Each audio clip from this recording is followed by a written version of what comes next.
Welcome to the Slap Fight Boiling Point previews and best bets. I'm Zach Phillips with the man, the myth, the legend, the college football legend, Joey Knish himself right here, part of the Hammer Betting Network. Specifically, this man right here, part of Hit the Books. You've probably also seen him as part of other Pro League Network events, looking over at the mini putt events over there, doing commentary, play-by-play breakdown, best bets over there.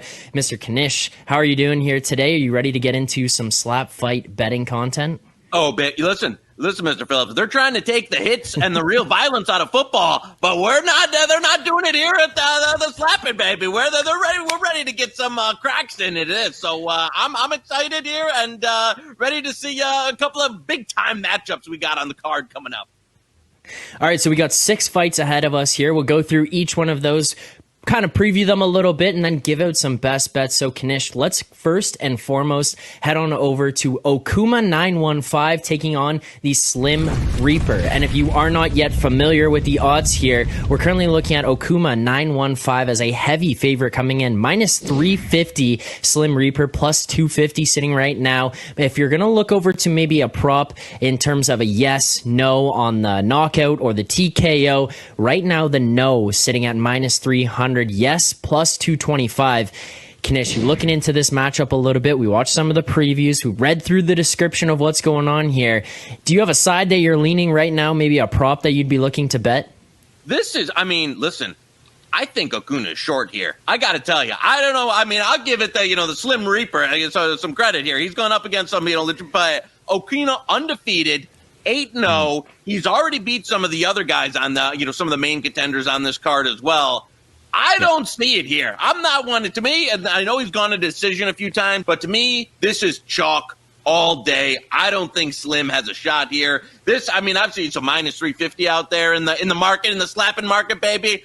I think that's short. I don't really see an avenue for the Reaper to come in here. Give me Okuna, and I think he stays undefeated, the champ. No one's going to touch him this day, baby.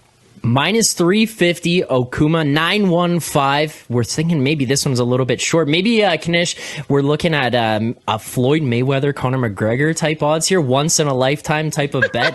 Maybe that's what we're looking at. But I will say this. Listen, the guy has shown no real weakness so far in his career, and you were only getting minus 350 here against the Reaper, who has multiple losses. So to me, I don't see it. I don't think if there's somebody that's going to take Okuma down, unfortunately, I don't think it's Slim here. Well, let me ask you this. There is a prop up currently right now. Yes, no, TKO or KO. The no currently sitting at minus 300. Yes for a KO or a TKO in this matchup at plus 225. Would you have any interest on that number? Does it maybe need to get a little bit higher? What are your kind of thoughts on where that line's coming in right now? If there was a dollar or plus money that I'm going to take in this fight, it would be on the KO. I'd be much more interested in that than backing Slim out right here. I know Okuma's gone to decision in a number of his fights, but I think the Reaper is kind of primed here to potentially get KO'd. And if we're getting a short price on the money line, I think KO or TKO is kind of a potential here. So the plus 225 on the yes there would be the only plus money I'd bet on this fight. It'd either be a Kuna money line, take a little bit of sprinkle on the yes as far as a TKO. All right, second fight of the night here. I'm loving the names that we're seeing in these competitions. We got Bubbles versus the Demon. We're talking polar opposite sides of the spectrum in terms of name intimidation level. Bubbles versus the Demon. And we're coming into this one. Bubbles, Knish, minus 400. The Demon plus 275. Just matchup-wise outright here. And given the odds coming into this, do you have any initial thoughts based on what we've kind of discovered leading up to this fight? The Demon here, he's 0-3 so far, and now he's going up against an absolute. The name might not say it, but I don't think the bubble is bursting here going up against the Demon. And again, chalk, another chalky minus 400 here. Obviously, this is kind of a significant mismatch here between a Bubbles, who just took down one of the key heavyweights, going against Demon, who doesn't have a win yet in slap fight. Right. For me, again, this is another one where I could only lay the chalk here, and I think it's one of these where it could be a very dominant performance. Where our first fight is one that might go to decision. This one, I would say, Bubbles is in prime to take this down in maybe 3 rounds, maybe 5 rounds. I don't see it going. I know the over-under here is 7.5. Can't see it going at that. Right, so you look at these ones, they go 10 rounds is the normal set for where these fights go to. 7.5 under, currently sitting at -150. You think that's a price you'd be interested in getting behind, given kind of where you're predicting this one to go, 3 to 5 rounds? Yeah, I mean, if I'm going to lay it here, instead of laying, the 400 money line on that, maybe lay the under here. Right. I think Demon, a guy who I don't think he's up to this challenge here, where Bubbles can come in. He's got TKO victories in a number of his previous fights, and I think he significantly overmatches the Demon here. So give me the under here in this one. I like that. I think Bubbles gets it done, and call it in 5.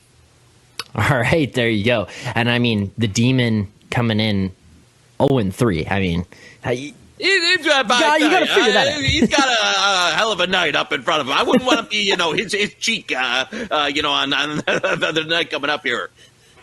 All right, fight number 3. Let's move on here. We got the Outlaw taking on the Slap Savage. Little bit closer here. We've seen some big favorites in the first 2 fights. Now we're going to kind of come in. Outlaw -150. The Slap Savage currently sitting at +130. Before we get into other markets, initial thoughts on the line? Short, long? Is there a side you'd be looking to back here between Outlaw and the Slap Savage? You know what? This is the first dog in terms of the fights going down on the card that I can kind of get into here with the Slap Savage here. He got some previous experience, or seeing this guy's background, he does Taekwondo, Jiu-Jitsu, like paints on the side. Got the man of all, everything, the most interesting man in the world here. Now he's slapping. So I think Slap Savage here on the money line. He's a live dog, baby. Short dog, +130 out there. I like it. I would say Outlaw. Not one is. I would have this more of kind of a pick. Both guys, very competitive. Slap Savage been around the game for a long time. Outlaw, I know he's been doing some different word on the street for the Kanishi Mole, saying he's been training up for this one. But hey, I like Slap Savage here. I think getting plus money on him is a good bet. I think with his experience in that, this is one that should be closer to, could go either way. I'll take the +130. Now, is there any other markets you'd be looking to get into? I mean, we're looking currently at the yes/no on the TKO, KO market. No currently sitting at -500, feeling like this one probably goes the distance, versus the yes at +350. How do you kind of see this playing out? You're saying pick 'em here. Do you see this finishing in decision, or do you think maybe if one of these guys is going to take it, it's going to be via KO, TKO? Yeah, you know what neither of these guys, massive power or a history of TKOs. It'd be one. Do I want to lay a -500 on the TKO? No, a no TKO, no. But at the same time, listen, you never know with coming into it. So I prefer, of all the things, Slap Savage is the dog price. Can't lay that number on the no, even though that neither of these guys has really been a finisher in their career. Book that one. Best bet here in that slap fight matchup. Now moving on, we got Black Larry against the Wildman. Black Larry -275, Wildman +200. We're seeing this one. This is the first round prop that we've seen go up to the 8.5 mark. If you're looking at this matchup, maybe you looking at a side, or are you looking at round props? How do you kind of want to dive into this one? Yeah, this is one. So, we don't have a lot of, background here on Black Larry. I think he came in once. He had, one victory so far. The Wildman had a 9-round bout where he lost to the Outlaw. So a little bit of where, information, we don't have a ton of background on these guys of how they're going to perform, or a long history of their career. So this is one that, I'm a little conflicted on, as far as I couldn't lay this number with Larry, not knowing, how much, he can go into it and compete. And as you said, the round prop here, 8.5 getting up to it. I got to tell you, of all the fights, this is the one that, in terms of a stay away or a best, this is the one that I didn't feel the greatest about having a side or a total in this one. Was kind of a stay away for me, and will probably be a watch and enjoy, gather a little bit more information on each guy. Right. Now, final fight of the night. Oh, baby. This is the one we're all waiting for. The Cannon versus the Slap Daddy. Cannon coming in -200. And your guy, Slap Daddy, +150. Kanish, I'm just going to let you take the floor here. You got it in the title. You got it on your name there. Tell me why it's the Slap Daddy outright. I mean, Hashtag wrong slapper favored. Give me the slap that he's been talking the big game. I like this coming in. Said he's been doing nothing but grinding coming up. 2 months, 7 days a week. Slap. I'm not totally sure how you prepare other than, slap. I mean, do you let your boys or your wife slap you to prepare for these things? I don't know what it is, but I know he's been training hard for this one. Yeah. The cannon misfires this event, baby. Give me the slap daddy. I like the dog. I like him outright. And I'm going to sprinkle a little TKO. Slap daddy outright, and he knocks out the cannon. There you go. There's our full card of best bets for the Slap Fight Boiling Point preview, courtesy of the Hammer Betting Network. Myself, Zach Phillips, and Joey Knish. You can find us with college football content. The college football. Well, I guess you can't really say you're the godfather of college football. You're the. I might be the godfather of slap fighting though. After this card, might be the godfather of slap fighting after this. Hopefully, we don't see you go some championship series type of predictions like we know some people have had some tendencies to do. Golf, so maybe we got to do some one-on-ones with the Hammer here with the slap fight. Pizzola or get plus EV out here. Now, this is more of my kind of event here. Well, Knish, thank you for the preview. I really enjoyed it. Hopefully we win a bunch of money on the Slap Fight Boiling Point showdown here. Thank you to everyone who tuned in. Greatly appreciate it as always. And good luck on the bets.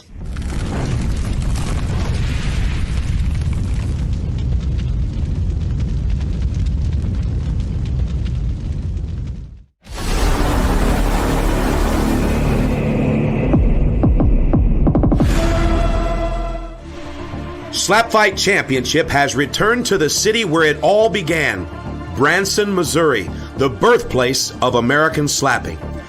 Tonight, 12 competitors from across the country have made their way to the Ozark Mountains to test themselves during our 29th slap fighting event, Boiling Point. Tonight's card is a smorgasbord of slapping featuring a talented group of veterans eager to showcase their tenacity and test their resilience at the world-famous Slap Fight Barrel. Hello, fight fans. My name is JT Tilley, and I'll be joined in the broadcast booth tonight by former UFC heavyweight champion Mark the Hammer Coleman. But first, let's take a look at the card. Leading off tonight's main card will be a lightweight elimination battle between Grove, Oklahoma's Outlaw and the Slap Savage from Atlanta, Georgia. These two heavy-handed lightweights started their careers at a deficit and have come to Boiling Point with something to prove. Each has every intention of using the other as a stepping stone toward the title. Next, we feature Moline, Illinois' Berserker, a slapper that many feel could be the future of the light heavyweight division. His opponent will be the Mexicutioner, a flamboyant character and fan favorite from Mexico City, Mexico. Rising star Black Larry returns to face his toughest opponent yet, Slap Fight Challenger Series standout Wildman from Fulton, Missouri. In a featured heavyweight match, Kansas-based slapper Demon returns to face Bubbles, a massive heavyweight from Texas with an undefeated record and a very heavy slap. One of the more anticipated matches on tonight's card, veteran slapper Slap Daddy has joined the Slap Fight family and will make his debut tonight against grizzled lightweight veteran The Cannon. And in tonight's main event, the top light heavyweight at SlapFIGHT Championship, Okuma 915, the undisputed champion, faces his arch rival, the Slim Reaper, in a light heavyweight championship battle to prove which of these two alpha males will walk away with bragging rights and the SlapFIGHT Championship. It's all going down tonight, kids. It's SlapFIGHT Championship 29, Boiling Point.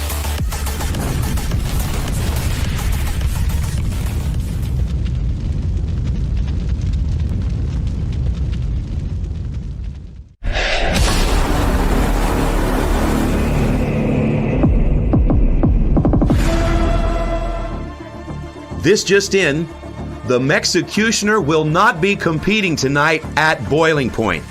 Due to an unforeseen circumstance, we will be replacing the Mexicutioner with 12 Gauge, a military veteran from El Paso, Texas, and new member of Team Okuma.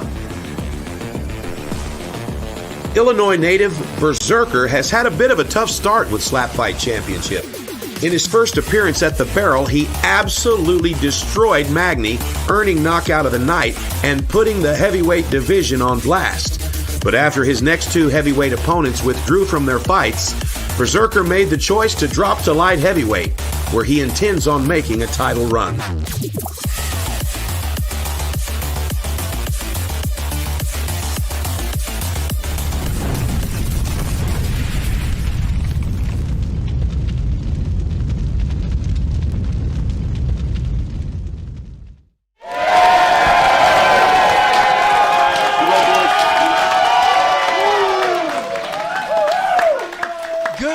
SlapFIGHT friends, my name is Dallin Getling, and welcome to SlapFIGHT Boiling Points. Tonight, we have a group of grown men that are just waiting to slap each other upside the face.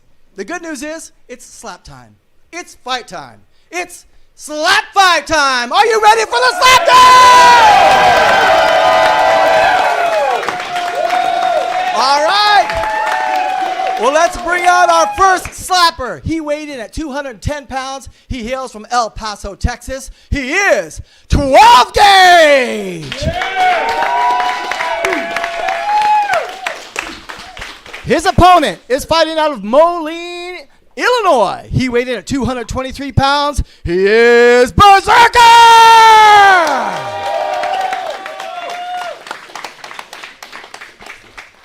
And your lead official, Kyron Bowen.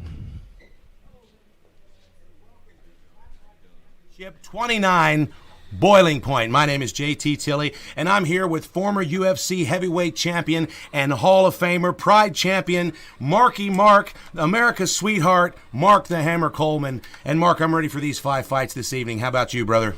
Yes, I've been excited about tonight for a long time.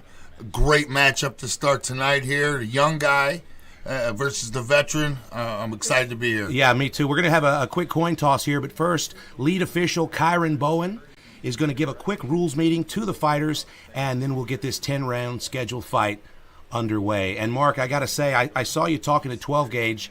12 Gauge actually just took this fight last night. We had a little bit of a scheduling issue with the Mexicutioner, and so 12 Gauge, part of Team Okuma, steps up at the 11th hour to become the lead-off opponent for Berserker here at Boiling Point. And it's almost like they called each other in advance and said, hey, man, wear your Nikes, man. We're going to be on TV. Yes, he's time to eat. What he says it's time to eat. He's representing the military. A lot of power in this young man. Now you can see right away here he's coached by Okuma, and he already tried a crafty little veteran move to stand far from the barrel. Berserker went ahead and busted him on it. And here we go. This is round 1. 2, 3. Wow! And a huge shot from Berserker, and both Okuma and 12 Gauge are on their ass.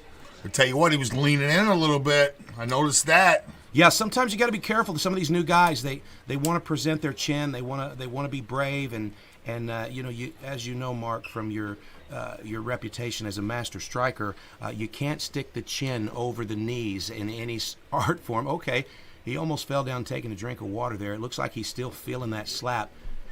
Now, you can't tuck your chin at SlapFIGHT Championship. It's got to, the referee and the officials have to be able to stick their hand in between your chin and your chest.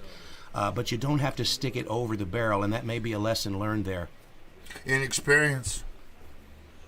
But he's up. He showed a lot of strength to me in the chin. Indeed. Now, this gentleman is 20 years old. He's the second youngest competitor on the SlapFIGHT roster, second only to Black Larry, who's 19. And this is going to be his first slap thrown in competition. Here we go. He's almost got a vertical hand here. 1. You're going to want to watch that. 2, 3. And a big karate chop to the neck. And again, that's Berserker's laughing at him now. You can't karate chop the karate here. That's just one of those things. It's just learning curves. I was talking to him, told him to be accuracy is most important. Yeah, definitely. A lot of these guys, they come in with full power, and sometimes you've got to dial back your power. Now, Berserker's already got one big knockout over Magny on his record, and you were there. We had that knockout in Oklahoma on April 20th. He knocked out a heavyweight fighter. This is his first fight at super heavyweight. Very intense before this fight. Yeah, there's big energy in this fight for sure. How's his stance there, JT? A little wide. He's got Frank the Tank in his corner, so that's probably something he's working on. And that was a solid shot by Berserker.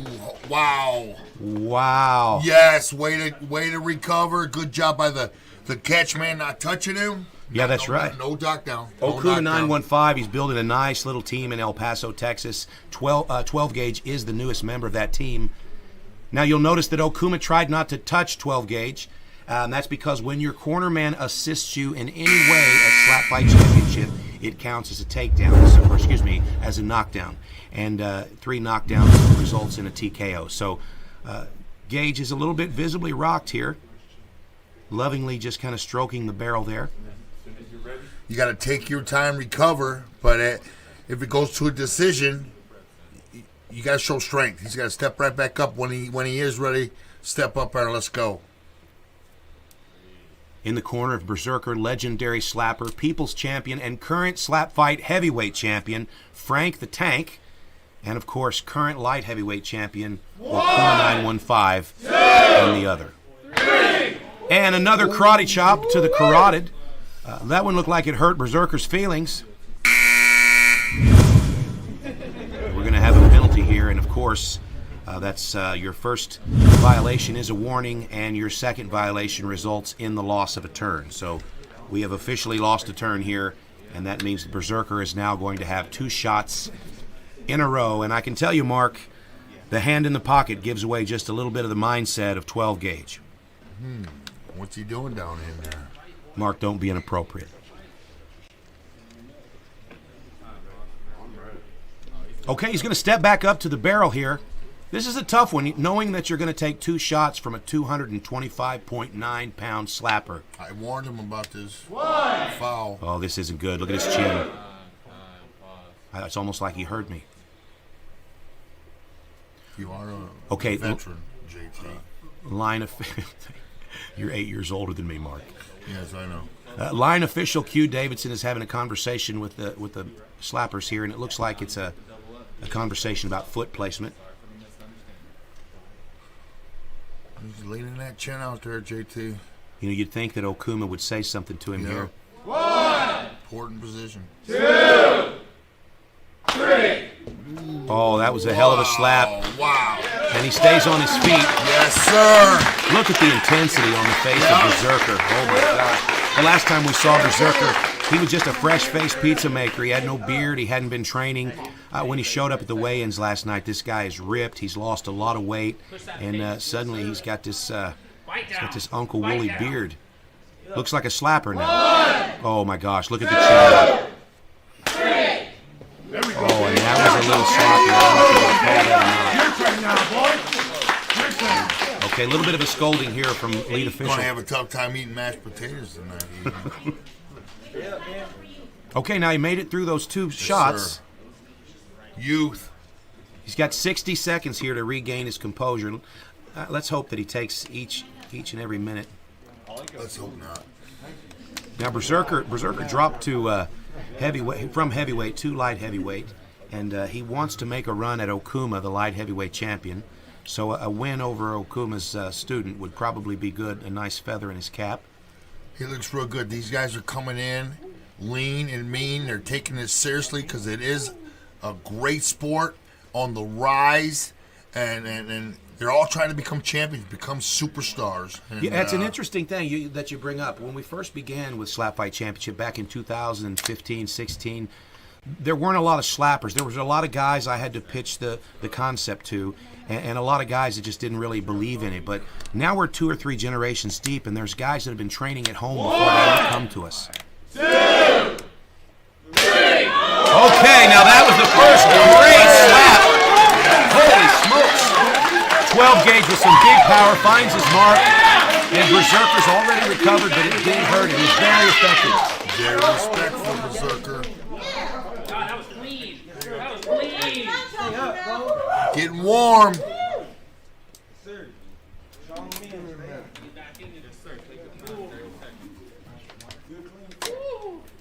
Okay, Berserker's going to take a little walk here, drink of water, and a conversation with Frank.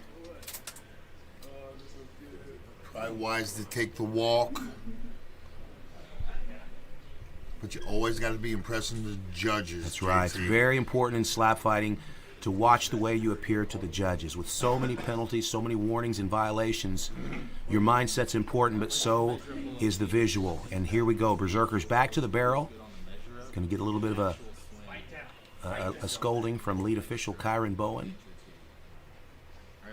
And you can kind of see on the face of 12 gauge, he's starting to take some damage here.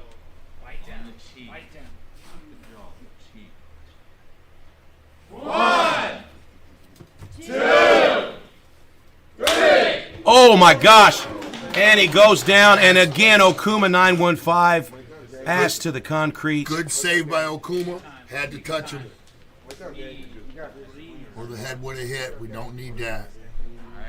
Okay, now that was a solid shot. Okuma's going to have a conversation with his fighter here about priorities. Berserker has blood in the water, and that's a win for Berserker.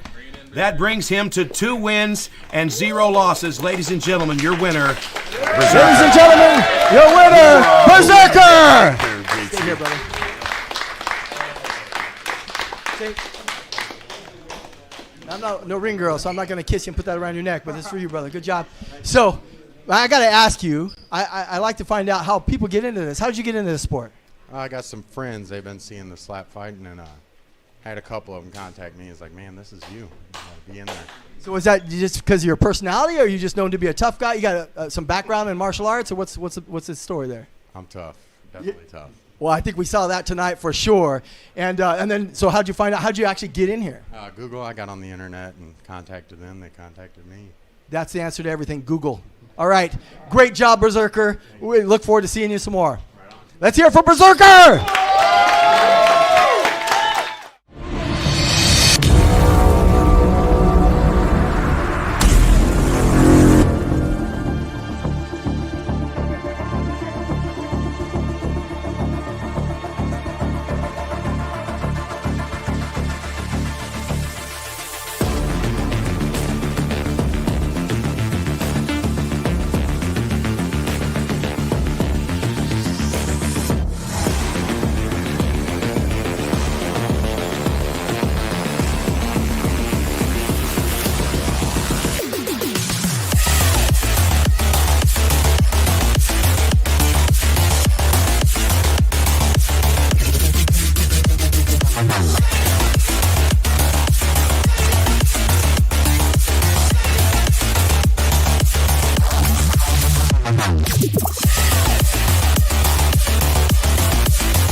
Stick around after the main event for an exclusive look at the first quarterfinal of the Jitsu Invitational.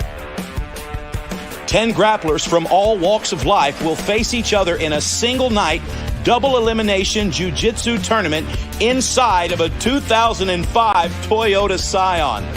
No striking is allowed, but anything inside the car can be used to submit your opponent. It's like nothing you've seen before. Stick around for a test drive of Jitsu Championship immediately following the main event tonight.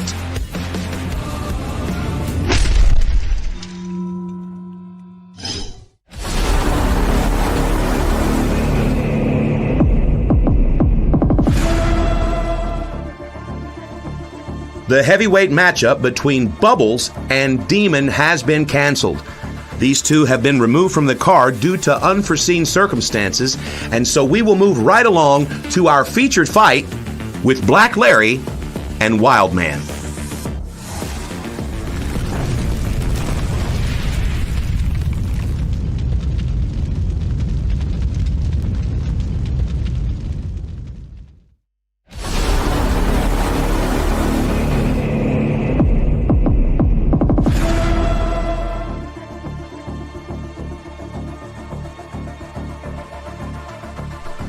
SlapFIGHT Challenger Series 1 featured 12 hand-selected competitors vying for an opportunity to join the SlapFIGHT family.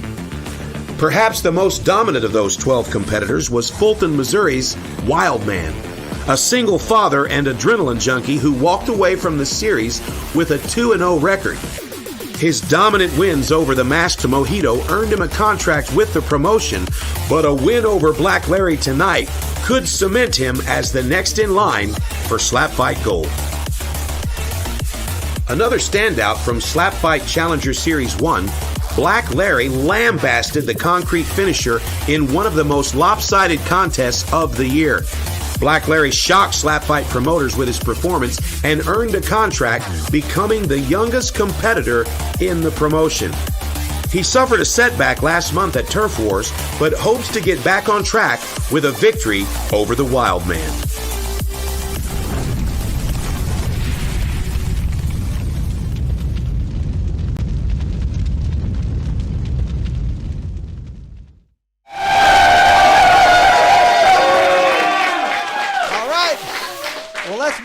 Next slappers. First, introducing, he's fighting out of Branson, Missouri, weighed in at 166 pounds. Please give it up for Black Larry.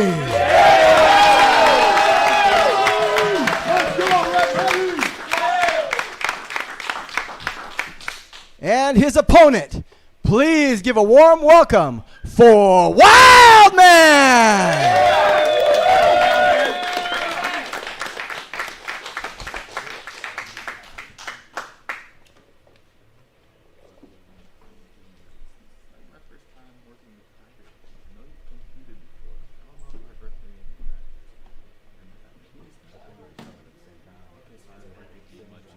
On the left side of your screen, not sure why I felt like I should have mentioned that. And of course, we have White Wildman on the right. And Mark, who do you pick in this matchup? It's hard to tell.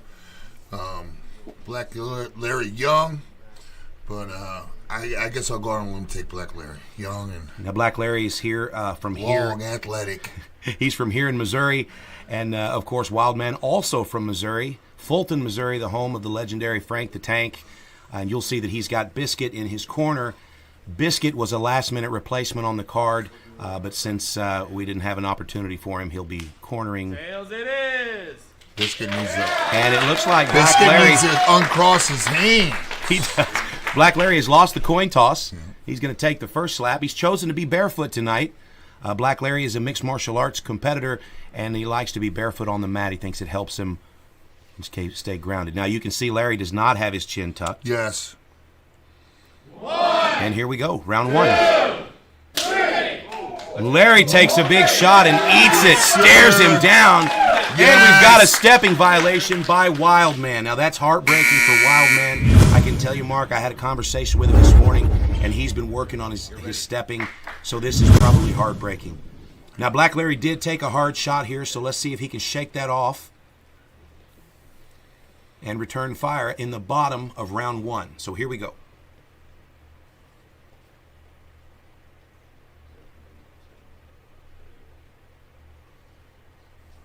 One, two, three. Oh, and a slap to the eye. That was a little bit of an ugly slap there. I think they're going to call a clubbing violation. Yes, we've got a clubbing violation here, and I think what happened was it just fingertips to the eye. Not a lot of damage, but it's not something we're looking for here. We're looking for slapping. He took it strong. Accuracy. Very, very important. Loosen up. All right, Kyron Bowen's giving them both a little talk and said keep it clean. These are two new fighters. Black Larry won a contract during the SlapFIGHT Challenger Series Season 1 where he defeated Concrete Finisher by knockout. Wildman earned a contract by winning 2 fights in Season 1, both against the masked Mojito. Round 2. Okay, that looked a little ugly there. We've got another club, this time from Wildman.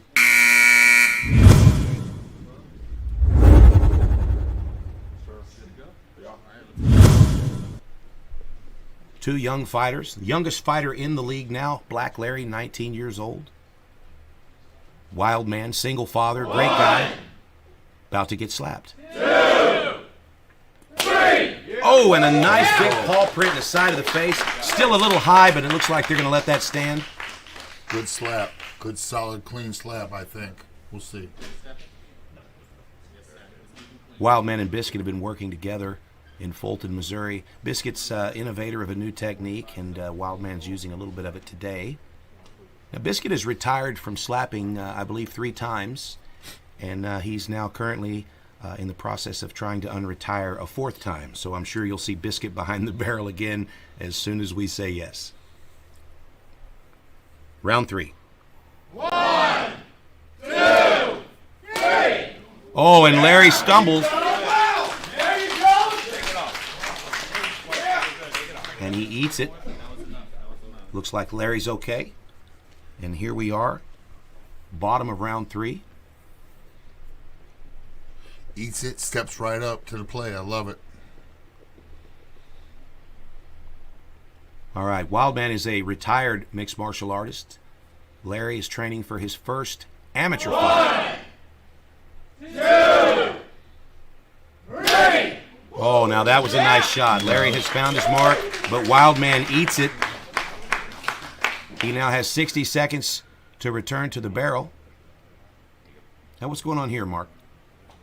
I didn't see. Well, what's going on? Something with the tape. The competitors at SlapFIGHT Championship wear tape around their slap wrist. That tape is not to protect the wrist. It's actually so that the judges and officials can see how deep the heel of the hand extends into the jawline. If the heel of the hand goes any deeper than the tip of the chin, that's clubbing. We're trying to protect the brains of our competitors the best we can while still slapping the shit out of each other. Round 4. 1, 2, 3. Oh, and Black Larry eats another one, stares Wildman down. Let's go. He's ready. All right, these guys are banging, Mark. Now, Mark, could you ever stand at the barrel like that with your hands behind your back and let me slap the piss out of you? And if so, what would it cost me? You? I do it for free, but you got to take one back, bro, because you ain't ever putting me down. Here's the problem, Mark. I can hear you saying it, but I can't see you backing it up, man. Zip it, pal. I'll do a spin move Just and knock zip you it out. and let's go. Here we go. Round 4, then Mark goes to sleep. 3. Oh, and Just a little like bit that. high. I don't know. They're going to call that. And Black Larry, he's either supporting the movement or Black Larry just got another clubbing violation. And yes, Larry's about to lose a turn, and Wildman, in my mind, has just pulled ahead in the judges' scorecards. Big opening here. See Yes, if he you do. takes advantage of it. You certainly do.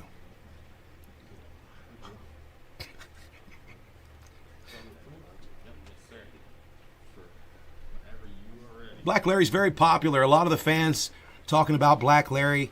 He recently dropped a fight to Outlaw, and it was a devastating loss. He's 1-1 and really wanting to make a run at the lightweight title. So we'll see what happens here tonight. This will be a big indicator of his future. 2, 3. Oh, that's a tough shot, but Larry's right back in it. Holy smokes.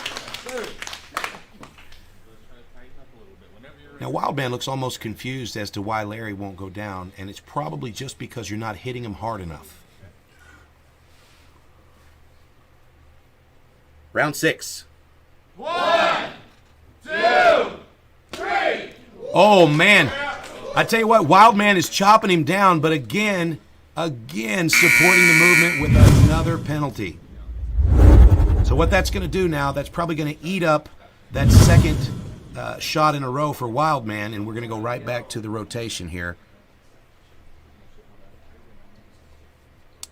This is a tricky one here. In the corner of Black Larry, you've got mixed martial artist Isaac Spencer. They train together, so there's a little bit of an advantage here. Spencer just happens to work for Sport Slap USA, our sanctioning body. You know, Larry looks pretty clear-eyed here. He's losing the striking match at this point, but it does look like he's still in it. Wildman trying to choke himself. He's had enough.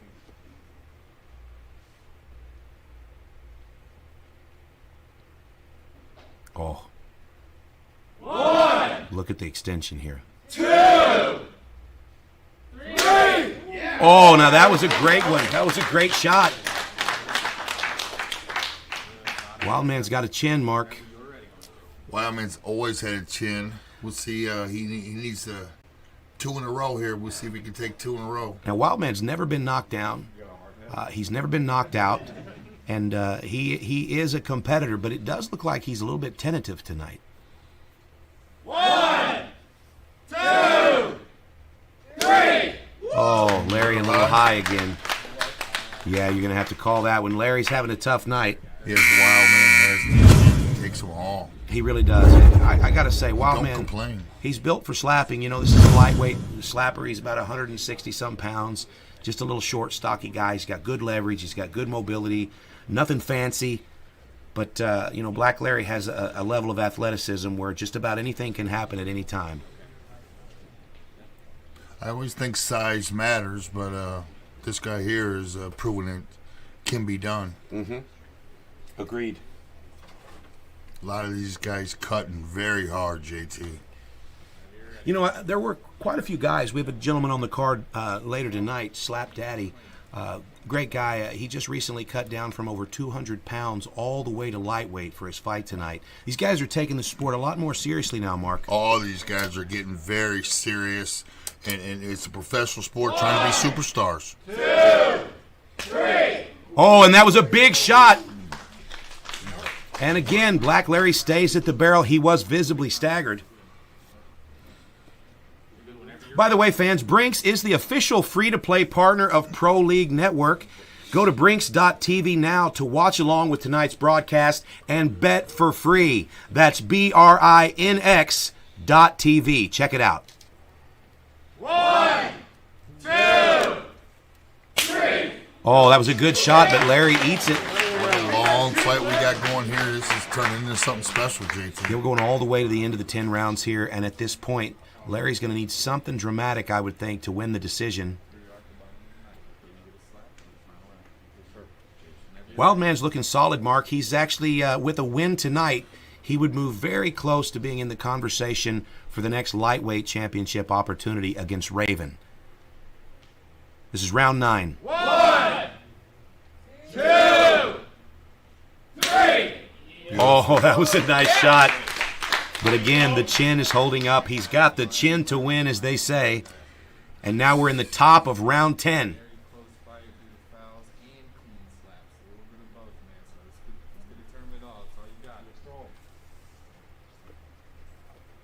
Lead official Kyron Bowen, sponsored by Sangamon Watches. Always taking an extra chance to take a look at his bling on camera. Dig deep, round 10. Let's go. Last slap. Oh, nice. Larry's eating these Nice. slaps. Look at him stare him down. I Couple love of- Larry. I do too, man. It's just a couple of those rounds at the beginning of the match. Yep. Really going to affect him on the judges' scorecards. At this point, I would think that Larry has one opportunity here. This is round 10, last slap of the match. It would seem like he's behind. Let's see what he can pull off here. Here's your windup. 2, 3. And a great slap, but I don't know if Kept it it's going to be clean. enough. I personally would get that round 10. The adrenaline, I might be susceptible to club a little bit on that round 10. You think so? Yeah, so. I think, honestly, man, if it was round 10 and I was against either one of these guys, I think with me personally, I would probably just do some sort of a spinning move and then Yeah, just disappear and, beautiful. Something and you maybe gotta- astral project. Especially if you feel like you're behind. The judges are deliberating. It's taking a little longer than I would have thought. To me, this seems like a very clear win All for right, Wildman. friends, we Let's do listen have in. a decision. It was a split decision. Oh, wow. Your winner, Wildman. And there you have it. Wildman moves to 3 wins and no losses. Let's listen into the post-fight Wildman, interview. here you go. Congratulations. Look good out there. That was quite a battle. Tell me, how confident were you coming into this fight? I was about 50-50, you know. Either way, it's 50-50. I got the upper hand of this 50-50. That's right. He's not a glass half full, glass half empty. He's a glass is 50-50 guy. So very good. It worked for you tonight. Great job. I look forward to seeing you in the future. All right, let's hear it for Wildman.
Atlanta, Georgia's Slap Savage made his promotional debut during SlapFIGHT 25 this past April in Oklahoma City. He faced top contender The Cannon in a 10-round firefight, which resulted in the Slap Savage dropping to 0-2. After an extensive training camp, the Slap Savage has returned to SlapFIGHT in hopes to walk away with his first victory at the barrel. Oklahoma-based martial artist Outlaw is returning to the barrel after earning his first victory at Turf Wars. Outlaw shocked the fans with a dominant victory over Challenger Series standout Black Larry. With a new momentum, the Oklahoma Slugger is hoping to string together enough victories to earn the next lightweight title shot.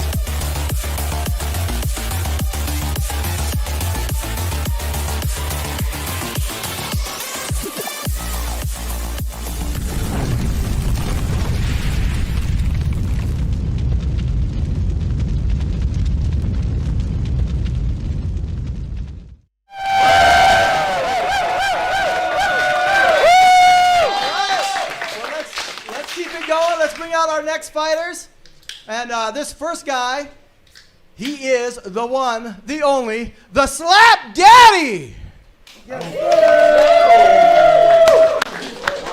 Slap Savage. Slap Savage. Oh, Slap Savage. Sorry, Slap Savage. All right, now let's bring out his opponent, the Outlaw. We got Slap Savage from Atlanta, Georgia. We got Outlaw from Grove, Oklahoma. You boys ready? Let's do it.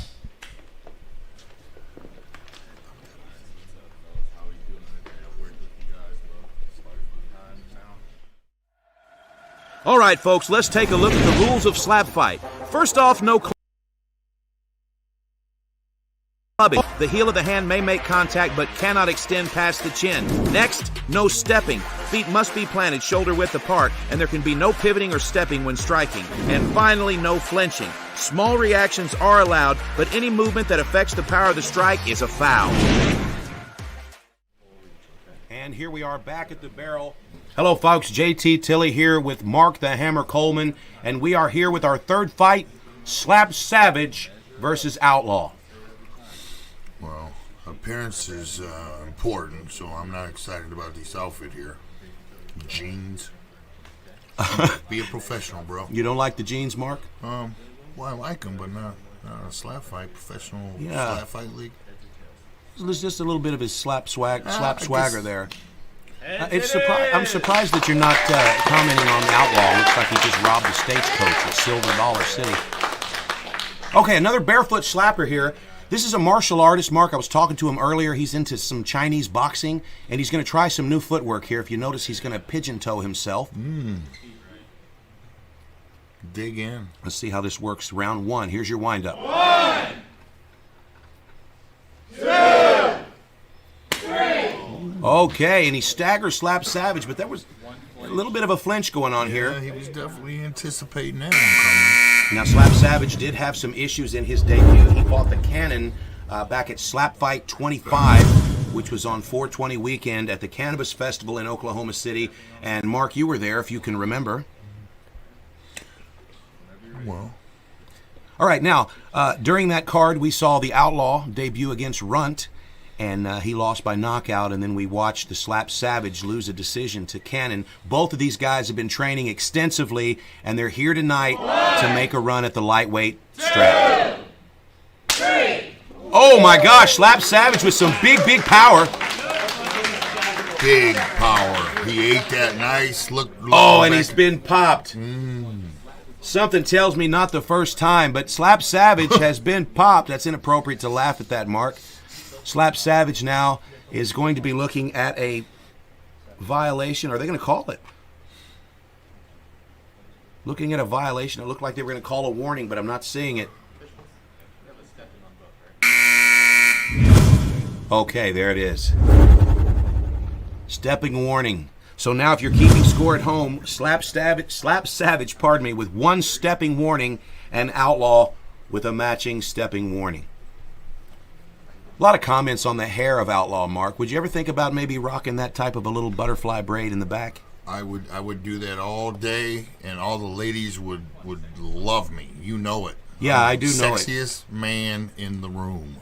That's true, but I don't know that you have enough hair on the back of your head to do that. I do know you have enough on your back. However. Well, I would do that with my back hair. Actually, we should do that, Mark. That's a nice look for you.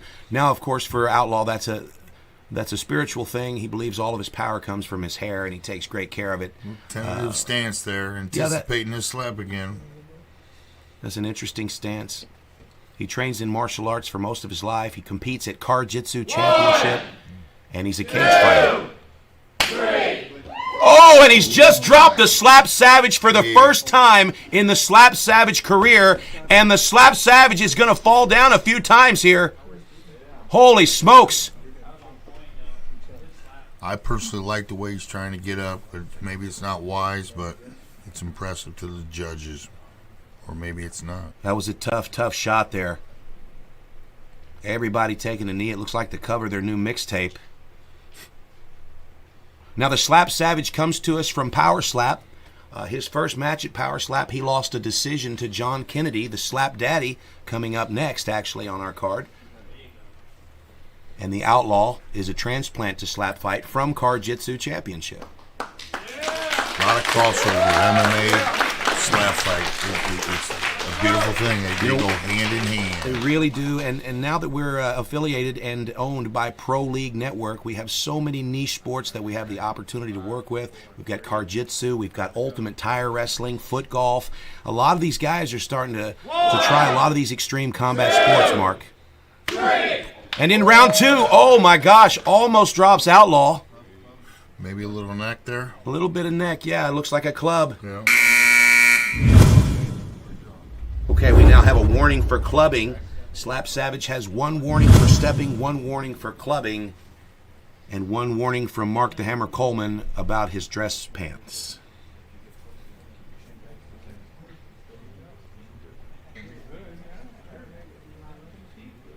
Okay, it does look like the Slap Savage is fully recovered here. He's a tough guy, and he loves the sport of slapping. He's really hungry for his first win tonight, and with a win over Outlaw, he could really make a good case for himself for a big fight next. A loss to Outlaw would put Outlaw 1 step closer to that lightweight title, and I have to tell you, we've got a lot of lightweight fighters on this card, all hungry for a shot at Raven, the newly crowned first ever Slap Fight Championship lightweight champion. And as you can see, he's in the corner of Slap Savage now, getting a bird's eye view.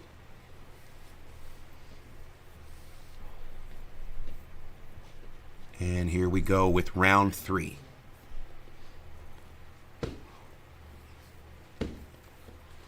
You see, Mark, that's how Slap Savage is bracing himself. He's got his shoulders up just enough. He's got his chin tucked the right amount, just defensive enough to not get called for violation. And here comes a big shot. 1, 2, 3. And he goes down again, only this time it took him 15 minutes to fall down. The leg comes up. Okay, he's going to have a hard time. It looks like He should take his time here. They may let him stand up here. If I was the corner man, I would tell him to take his time. There you go. Okay, breathe. There you go. There's his Breathing experience. so important. Okay, now it looks like lead official Kyron Bowen is explaining to the corner that there was a stepping violation on that round. And if that's the case, that strike cannot end the fight. At best, it will be a no contest. So Slap Savage has a decision to make. Either he stands up now, Mark, and has 2 slaps in a row, or he stays down and takes the no contest. And let's see what happens. How much time's you got to get up there, JT? Well, now that it's been deemed an illegal strike, he's going to have his 60 seconds plus an additional 60 seconds, which is what Kyron Bowen is explaining to him now. And once again, Kyron Bowen, sponsored by Sangamon Watches, taking every opportunity to look at his watch on camera. It's a beautiful watch. Now, this is the thing that I really enjoy about slap fighting, Mark, is, this is a very controversial sport. A lot of folks hate the sport. A lot of folks love the sport. But the one thing that you have to agree on is that these guys are tough and they're down to compete.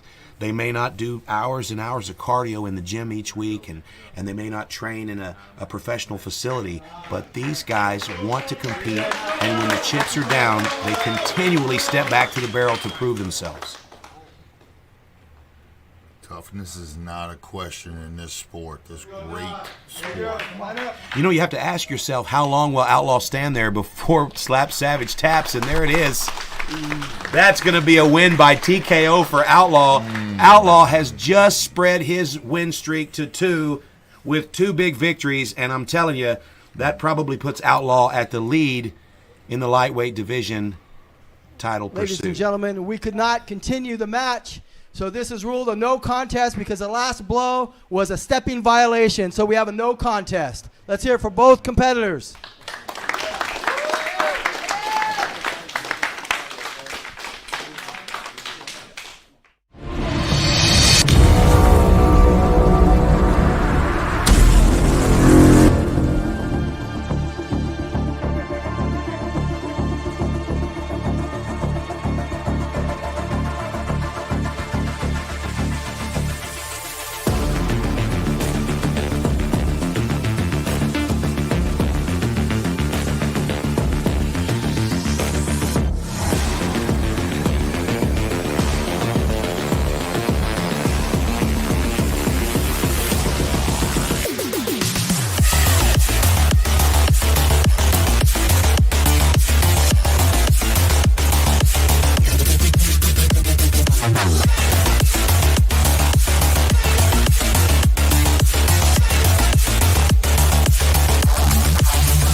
Now let's take a look at a new project currently in development at the PLN Lab.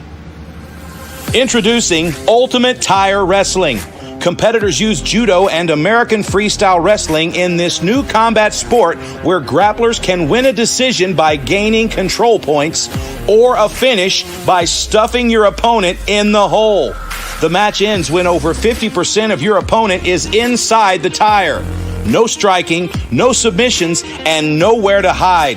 It's Ultimate Tire Wrestling, coming in 2024 to Pro League Network.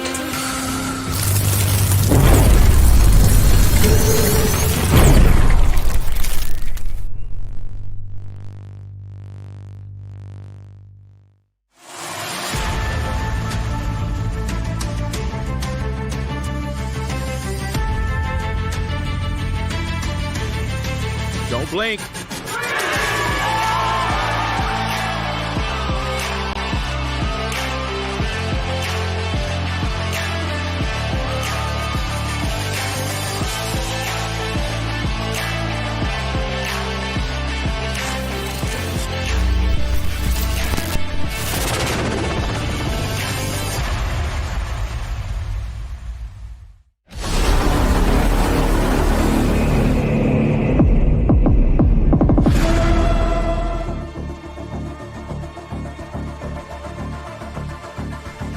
Once a popular middleweight at Power Slap, Slap Daddy has made the switch to the underground slap scene. After making the astonishing cut from middleweight to lightweight, Slap Daddy comes to SlapFIGHT for redemption. With over 50 mixed martial arts bouts to his credit, his resilience is not in question. It is yet to be determined, however, if he will successfully transition from 3-round fights to 10-rounders. Tennessee Slapper the Cannon returns to the barrel after an extended hiatus following his loss to Raven at Nemesis in July. The popular lightweight was the frontrunner for the inaugural lightweight championship, but after falling short, he has new motivation and hopes to make a statement with a victory over Slap Daddy tonight.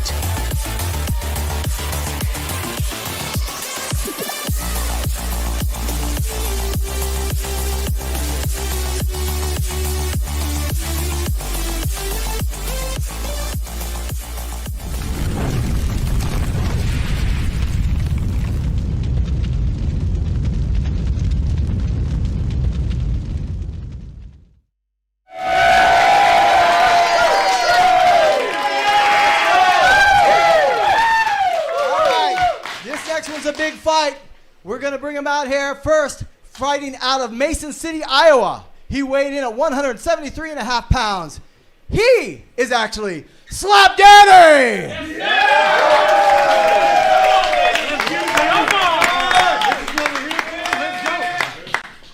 All right, his opponent, fighting out of Sevierville, Tennessee. He weighed in at 171.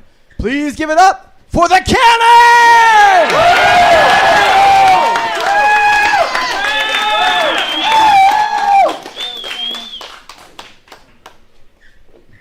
All right, Mark the Hammer Coleman here with JT Tilley, and we are so excited for this feature fight. It's Slap Daddy versus the Cannon. Slap Daddy on your left with Frank the Tank in his corner. The Cannon on your right. And Mark, I have to tell you, I'm very, very excited about this fight. We've got a lightweight versus a middleweight. Now, Slap Daddy has cut a tremendous amount of weight for this fight. Very impressive, and we're very happy to have him here. Previously with Power Slap, but John's always been a good friend of the family here, and we're just really honored to have him with us here now in the Slap Fight Championship family. The Cannon's been a family member for a long time. Both of these guys are powerhouses within the sport, and may the best man win tonight. Again, here with Slap Daddy, taking it very, very serious. The hard cut, gruesome cut. I love to see it. The MMA crossover with the weight cut and all that, but the Cannon been around forever. This is going to be a beautiful matchup right here. Heads it is. All right, and it looks like the Cannon has won the coin toss. He's going to slap first.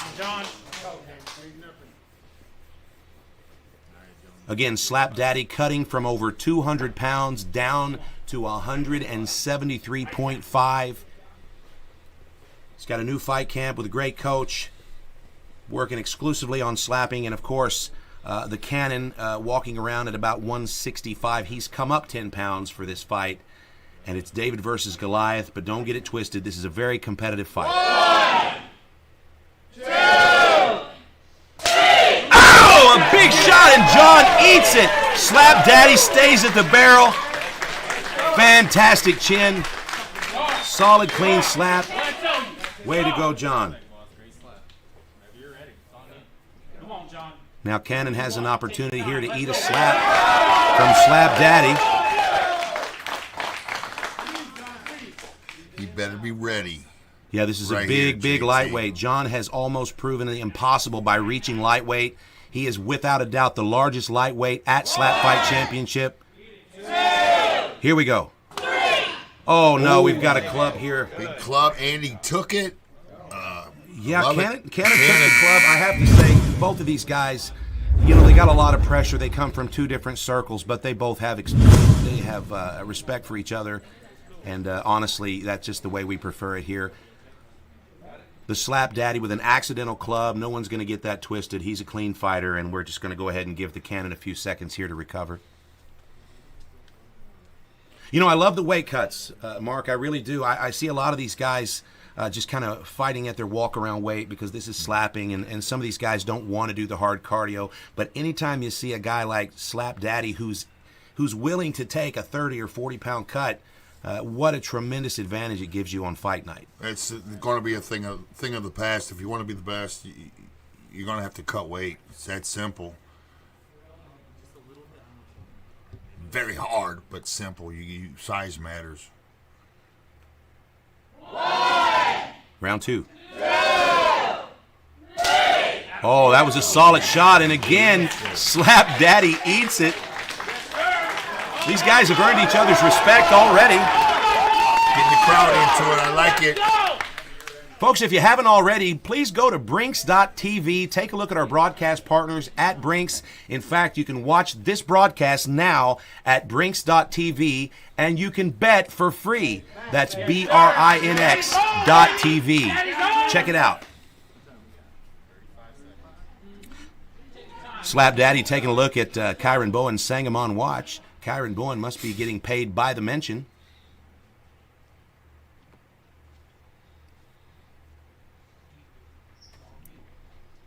It's nice to see Kennedy here. John Kennedy, the Slap Daddy, here in the underground location.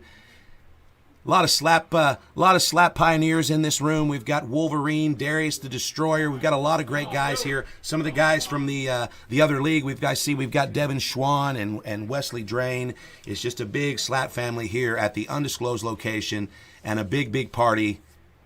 And we're clapping cheeks. 1, 2, 3. Oh, and it's a big shot to the eye. I don't know if that's worth calling a penalty, but it was a little bit high. Here at Slap Fight Championship, the heel of the hand can make contact with the face, but it cannot extend any deeper than the tip of the chin. So sometimes a shot may land a little high or a little low. That doesn't necessarily constitute a clubbing violation. The clubbing violation is based on how deep the heel of the hand goes. And of course, that was a clean slap by Proxy. John Kennedy's hype. He's been waiting for a long time. The Slap Daddy has something to prove. He had some tough luck in a previous situation and couldn't wait to return to competition. We've been talking to Slap Daddy for a long time, and I'm so happy that he's finally joined us here at Slap Fight Championship. Round 3 of 10 rounds scheduled. These guys have earned each other's respect for sure. 1, 2, 3. Oh, a nice shot. John felt that one, but he did stay right in the pocket. Big windup, beautiful follow through. The cannon, a perfectionist. The whole family lives and dies with the sport. That's true. That's true. We were in Myrtle Beach, Mark. Pro League Network was producing the World Putting League, and we were in we were in Tennessee, and the entire family showed up. We had the Cannon and his wife and his brothers and his father, and at a certain point, his father pulled me to the side and said, "Look, the next time you need a 205er," he said, I'd love to compete. And so we've got an entire family full of slappers here, including the father. And I have a feeling you'll probably see the elder Cannon slapping sometime on the Challenger Series in one of the next few seasons. I was trying to listen in there. I couldn't hear because I was running my mouth there, but Slap Daddy's a funny guy. He's having some good banter with his opponent. And it looks to me like these guys are not going to take any breaks. They're just going to go ahead and pinch it off right here. 1, 2, 3. Oh, a big shot, but very high. Oh, they're going to go ahead and call that. That's too bad. Very obvious. It's going to be a clubbing violation on Slap Daddy. And that's going to be the loss of a turn. And for Cannon, that's probably what he's been hoping for during the match. Big opening for Cannon here. Let's see if he takes advantage of it. Mark, do you feel like Cannon messing with his hair like that? It almost feels like he's aiming that at the camera. It's almost personal toward you. Gosh, I remember when you had such a beautiful head of hair, Mark. All the ladies loved my hair. Yeah, they did. Yes, what did you just give it to them? Yeah. Oh. Like usually every time. Yeah. It feels like as you get older, you wish for things like, my hair. I took it for granted, man. But then whenever you and I started hanging out, I felt so much better about my situation. Okay, so we're taking a little bit of a break here. I'm not sure what's happening, but judging from the conversation in the corner here with Frank the Tank and Slap Daddy, it's probably just, hey, let's get some camera time, get my sponsors on camera here. All right, here's that second slap in a row here. This is round 4 for the Cannon. 1, 2, incoming. 3. Yes, sir. Okay, nice little slap. I like how the Slap Daddy kind of smiles. Let's go. Impressing the judges. That's right. He's a good showman, but he's also, the Slap Daddy has about 45 professional MMA fights. So he knows the game inside and out, and he knows that he's a little bit behind due to those violations. 2, 3. Oh my God! And the Cannon drops! And Slap Daddy is back to his feet. He's already recovered. Holy smokes!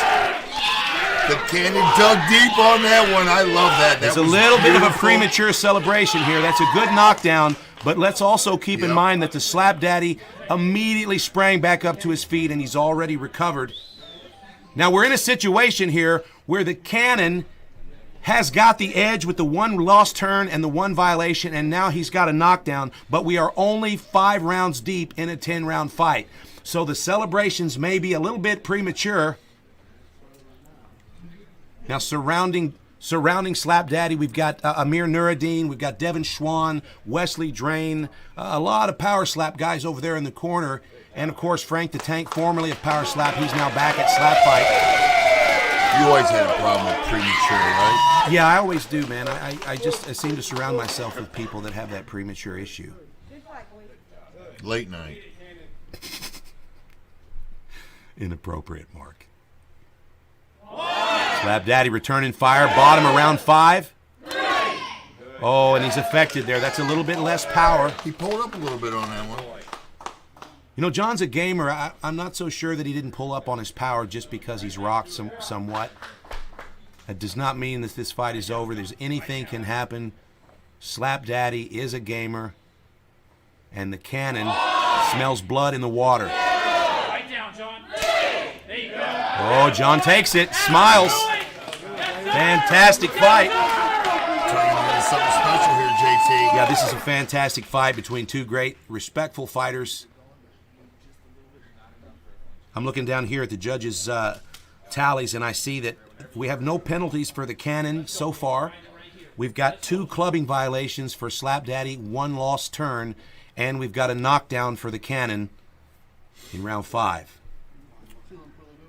That knockdown's big. I would put him definitely ahead on the judge's card. Yeah, I think we're in a situation here where Slap Daddy's starting to do the math in his head, and he's going to start throwing some bombs here to try to level up. The Cannon fell short in his last fight against Raven. He worked very hard to get the lightweight title fight, and he lost it by a decision. It was heartbreaking. This is his opportunity to climb back to a title shot, but there are a lot of lightweights in line, including Slap Daddy. Okay, that was a nice shot. Good technique. Fantastic. Slap Daddy's been training with the Mason City Fight Team. It's a mixed martial arts and martial arts team that has recently been working with Slap Daddy on his slap technique. And honestly, Mark, we're 7 rounds deep. Kennedy's had a career previously in slapping, and I think in this one match, he is about to surpass the amount of total rounds that he's fought in his career just in this match. He's 7 swings deep. He's only had 1 violation and 1 warning. Not bad for Slap Daddy. A little bit of a different rule structure here, so it's going to be some growing pains. But nothing too horrible here. He looks like he's okay. I don't see any signs of visible damage. On Slap Daddy. On you, Mark, I see a lot of visual damage. I was going to talk to you about that. As you're getting older, you're starting to look like an older black woman. What's going on with that? Well, I am black. Is that what happened? Yeah, my mom's black. That's good to know, man. That's when I met her. It didn't seem the case. All right, here we are, round 7. 1, 2, 3. Oh, my gosh. Stay in there, John. All right, good shot. No one can say that the Slap Daddy does not have a chin. He says, I'm eating these. Definitely has a chin, and that knockdown doesn't seem to have affected him as far as his stability. But we're going to see if there's anything more the Cannon can do to put an exclamation point on his victory tonight. If you were Slap Daddy, Mark, what would you be thinking now? Well, I would think I'm a little bit behind on the cards, and has to be accurate, but at some point he's got to turn it up and try to put the cannon down. So we need a big slap right here. So I will be digging deep. You know, I wouldn't be surprised if Slap Daddy had the power to put the cannon on his ass, but we've not seen it before. He might still be a little shooken up. All right, here we go. We are in round 7. Here's your windup. Slap Daddy. 2, 3. Good shot, nice and clean. Didn't have a lot of power. I love the respect, Mark. Just for being the bigger man, I'm just, so far, I'm just missing the power from Slap Daddy. that knockdown affected him. He's a gamer. He's not going to show us any sign of wear. He knows the judges are watching. But that knockdown did affect him, even though he did pop up quickly. I got one right here. Great guy, Slap Daddy. Good guy. I don't know what's happening here. We fixed that hair. Oh, it seems the Cannon has borrowed a hair tie from a pretty lady. I can't wait to remind him that happened on camera. Those of you watching at home, we've always wondered, what do the fans think? What is your opinion of the Cannon's hair? Should we do a man bun, pigtails, braids, French braids? Let's take a poll. Let us know on social media, guys, and we'll try to get it done for you. My vote is bun.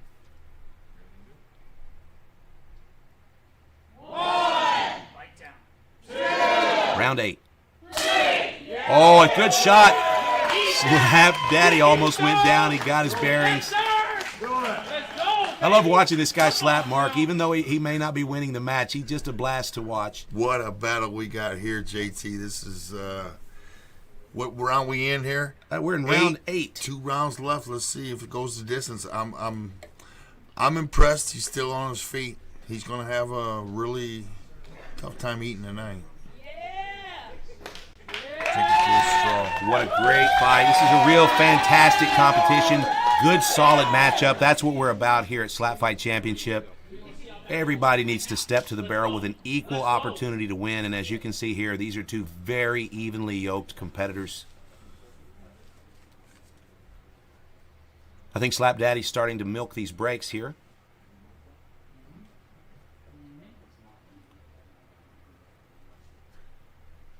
How bad does he want it? Let's go. Slap Daddy, how bad do you want it? You got to turn it up right here. You're behind. Definitely behind. Look at the intensity on the face of Slap Daddy John Kennedy. He's coming in here hot. Okay, nice solid shot. He's racking up points here, but there's not a lot of power. Okay, no violation, but I think what's happening here is lead official Kyron Bowen is telling the Cannon to watch the shoulder shrugs. You can't roll your shoulders forward to the point where they block the shot, and if that happens, you'll get a flinching call. So you've got to be very, very careful here. The wisdom in the Cannon there forces the ref to tell him to bring it back. I would make the ref talk to me the whole fight. Now you see John, he's got his chin just right over the barrel enough to be defensive. And that's how he's eating those shots. Good technique. Stronger. Good technique. Getting We're in stronger. round 9. Is it too late, JT? I don't think so. I think the Cannon is the clear winner if the fight were to end now. But we're talking about a guy that cut down from 200 pounds to make lightweight. Hopefully, maybe he's saving it for this last. Maybe so. He could pull the trigger. He actually did mention to me at one point that he loved the idea of having a 10-round fight. But I have to tell you, I know this guy. He's really a great guy, and he's a great competitor. And I would imagine that in his mind right now, his focus is, how do I win this? He's got a big support section here. We do these shows in an undisclosed location, so you've got to have some connections to find a way in here. And I tell you, John wore us out. He had so many fans come in with him that, it's like a family reunion back there. And our good friend Wesley Drain, Devin Schwan, and of course Amir is here. It's nice to see all these guys in the audience. However, these guys cannot help John Kennedy win this fight. He's got to dig deep right now. Another clean shot, not a lot of power. I don't think it would take a lot to win the fight if John perhaps maybe would get a knockdown and the Cannon would have one violation. But if that doesn't happen, this fight is going to go to the Cannon, and that's going to be a nice win for the Cannon, one of the bigger wins of his career. But John looks good, Mark. 1, 2, 3. Oh, solid.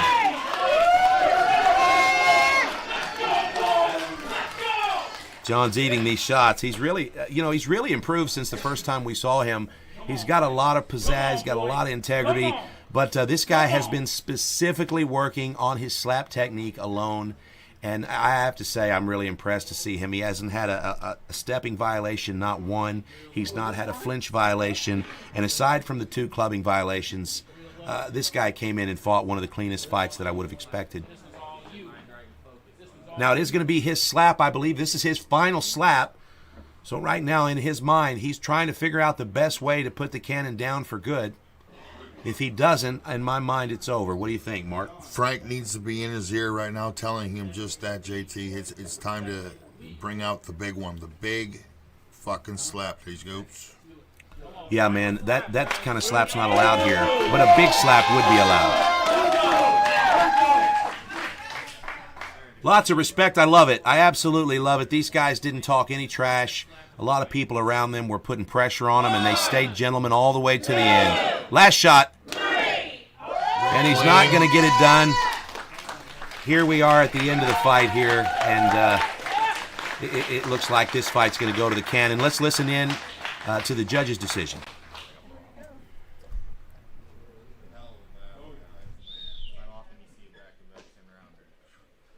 All right, friends, let's give it up for both warriors. That was quite the battle. Good job, guys. We do have to have one winner, and we do have one winner, and that is the cannon!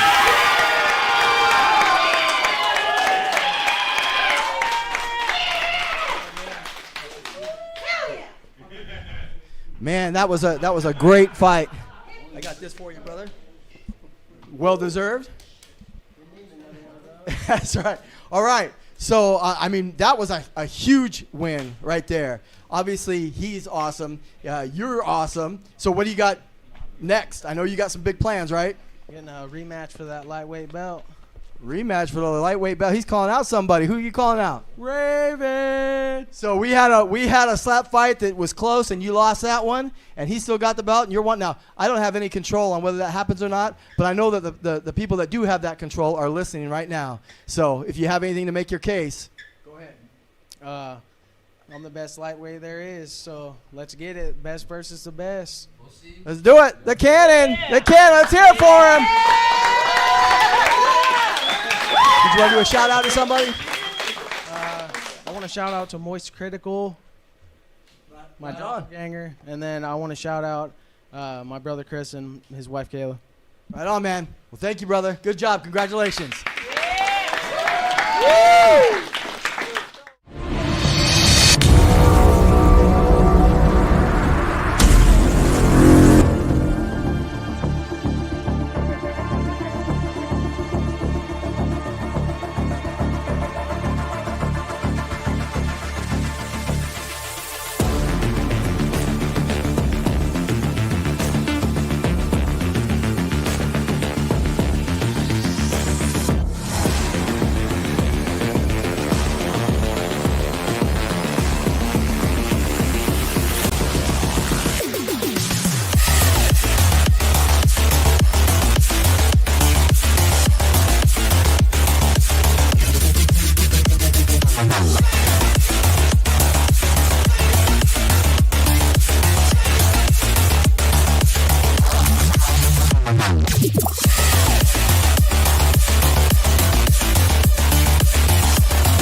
Don't forget to stick around after the main event for a sneak peek at the Jitsu Championship single night double elimination tournament.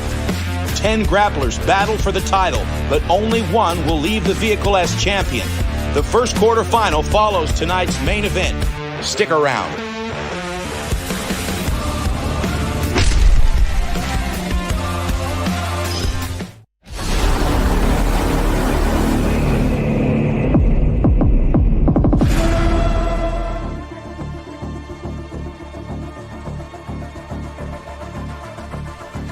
Team Rocky protege, the Slim Reaper, developed quite a following as a knockout artist over the past 2 seasons at SlapFIGHT. With big wins over Shamokin Thunderclap, Biscuit, and Demon, Slim became the frontrunner for the Light Heavyweight Championship, but suffered a broken hand in the semifinal of the Light Heavyweight Tournament earlier this year. After recovering, he entered the 3-man barrel match at Nemesis and eliminated Monkey Wrench, then battled champion Okuma 915 for 9 rounds before losing by decision. The Reaper jumped at the opportunity to run it back with Okuma and is determined to be the first blemish on his 8-0 record. El Paso-based slapper Okuma 915 signed with SlapFIGHT in 2022 and promptly made a name for himself with dominant victories over the Mexicutioner, Biscuit, Black Jesus, and Shamokin Thunderclap. He became champion after winning the 2023 SlapFIGHT Invitational, but vacated the title before entering the 3-man barrel match at Nemesis. He won the title back with a TKO of Monkey Wrench and a decision over Slim Reaper. Now 8-0, Okuma 915 hopes to put the Slim Reaper away in less than 10 rounds to maintain the title.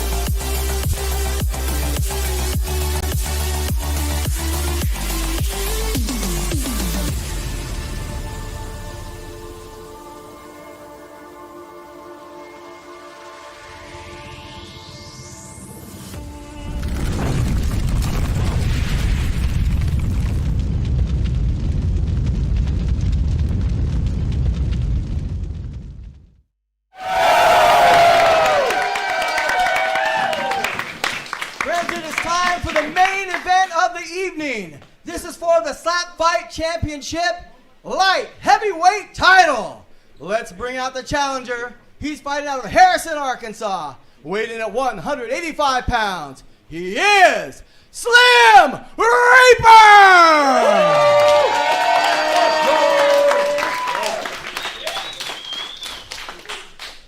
His opponent, weighing at 200 pounds, fighting out of El Paso, Texas. He is the current champion, Okuma 915!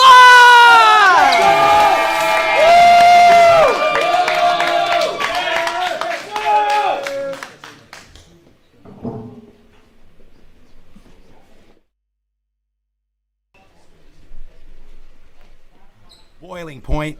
It's the Slim Reaper and Okuma 915 for the Light Heavyweight Championship. And I have to tell you, I'm excited to see this fight again. We saw a glimpse of this fight at the end of the 3-man barrel match back at SlapFIGHT Nemesis, but that fight was tainted with a couple of bad calls, and of course there was an entirely different competitor in the 3rd-man spot. So tonight we see 10 rounds between the 2 highest-ranked light heavyweights in the United States, and of course Team Okuma and Team Rocky going head-to-head at the barrel. Joining me tonight in the booth is world champion, UFC Hall of Famer Mark the Hammer Coleman. And Mark, who do you have in this fight? I love a rematch. I've been knowing Okuma since the beginning. Going to be a tough one. He came in a little light. I'm big on size matters. Slim Reaper's as tough as they get, but I guess I'm going to go with Okuma. All right, Okuma is the favorite tonight. For those of you betting, if you're not betting, you can go now to brinks.tv, that's BRINX.TV, and you can bet for free. Here we are in round 1 of a 10-round schedule fight for the glory, and the champion has the first shot. Here's the windup. 1, 2, 3. Oh, a big shot, and the Slim Reaper eats it. Here we go. Wow, Wow. These guys as intense as it gets, JT. Yeah, I have to tell you, I've seen the Slim Reaper in some crazy situations. I've heard some stories that are even crazier that I can't repeat. But I've watched the Slim Reaper break his hand in a tournament and then continue the tournament with his broken hand. I've also seen Slim Reaper take some big shots, and when he can't see out of his eye, continue to throw bombs.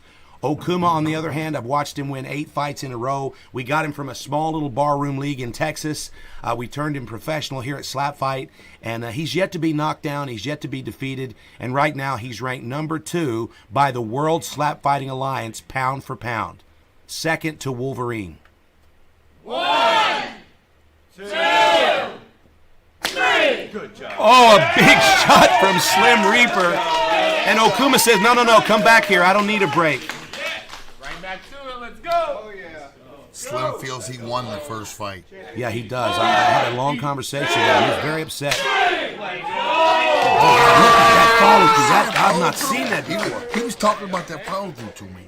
It's hard to do without following. Yeah, that's an interesting technique that he's developing, and I love it. Instead of following through, follows through and down. 2, 3. Oh, that's a solid slap from Slim. Both these guys' technique is beautiful. The Slim Reaper is bound and determined to win this fight. I can tell you that he will go all 10 rounds if he has to, but he wants to win the match by knockout. 1, 2, 3. Oh, he staggers Slim. Slim remains in the zone. Judges keeping a close eye on that stagger. It looks like we've had a stepping violation. And they're going to call that stepping warning on Okuma. Now, that's just a warning, it seems. But if that happens again during the match, Okuma will lose a turn. And that's not something that we've seen a lot from with Okuma 915. Now, in the corner of Slim Reaper is his mentor, Rocky Moore. Rocky Moore's been involved with SlapFIGHT Championship since our second event back in 2017. Rocky faced Wolverine. Wolverine's also in the house tonight. Wolverine and Okuma becoming teammates at the new BFC Extreme. It's a new slap team that features a lot of your favorite slappers all in one house. So we'll go back into that more later. Darius the Destroyer, Wolverine, Black Larry, Raven. There's many more coming. And it looks like Okuma 915 is the newest on the squad. 2, 3. Okay, that was a little bit of a good movement. You see, what happens here with Okuma is he sometimes times his movement to the slap. If you get caught doing that a little bit too early, you could be called with a flinch. But if it is a viable technique, and it will keep you safe in the early rounds of the fight, and it looks like that's what he's doing. I personally would have maybe called a warning on that one. But it looks like lead official Kyron Bowen is going to let it set. Now you can see Slim Reaper sticking his hands underneath his chin. He's just maintaining that he can get his hand between his chin and his chest. That's the mandate. Oh my gosh, and the Slim Reaper is rocked. Huge slap. There's a lot of power with Okuma. He doesn't have a lot of knockdowns. He's got about 2-3 knockouts in his 8 wins. But, that one right there was almost a knockdown. And it kind of looks like when I slap you, Mark, the way you kind of dance around, almost fall down every time. What's happening here?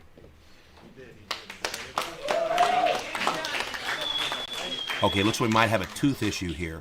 Something's going on inside the mouth of Slim Reaper. And I will tell you now, since no one can hear me, Slim Reaper hit me up earlier this afternoon to tell me that he was suffering from a toothache. So let's just let everybody at home realize this is a man with a toothache taking slaps from the champion. And right now he's probably just getting in the zone to step back to the barrel. I will think that Slim Reaper will not quit during this competition.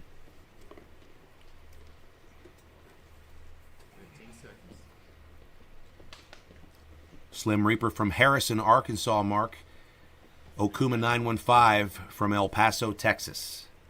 And again, Kyron Bowen checking his Sangamon watch. 1, 2, 3. Oh! And Slim Reaper does it! Okuma 915 is on his ass! Wow! Slim Reaper takes a knee. Now we find out what Okuma is made of. Slim Reaper, if you notice him looking at the camera, he's signaling to his daughter. There he is. All of Slim's fights are for his daughter. Now Slim has done the impossible, Mark. No one has ever knocked down Okuma. We'll see what he can do after getting knocked down. It's a wake-up call, but he needs to be awake right now, and he needs to return a big shot back. That's the best. That's what you can do best, is just fire back harder. This is a whole side of Okuma. You ever fire back harder? You know, I used to back in the day, but I just turned 50 a few days ago, Mark, and I don't know. Those days may be over for me. Yeah, they're over. Yeah. I fire back a lot girthier, though, nowadays. I noticed that. Okuma's back to the barrel, friends. And he's ready. We're in round 5. We're halfway through a 10-round fight. Slim's going to check his technique. Rocky's been working with the Slim Reaper for about a year now, and he's really recreated his slapping style. Oh, and the Slim Reaper staggered too, but he eats it. Confidence builder. Confidence is big in this sport. Absolutely. It Every is. sport. And you can see right now that Okuma is in the zone. There's a little bit of panic setting in here. He knows that he's vulnerable.